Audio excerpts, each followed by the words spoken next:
How to turn on advanced comment filtering on Instagram.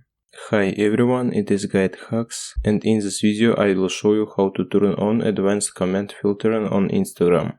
Now let's get started. First we need to open our Instagram app.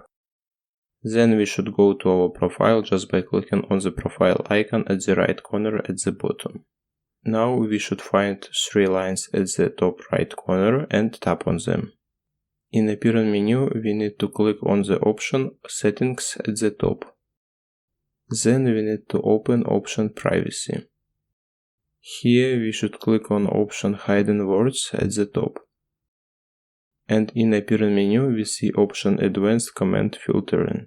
If you want to enable Advanced Comment Filtering, you should switch this option on. And now all comments that include offensive words will be hidden.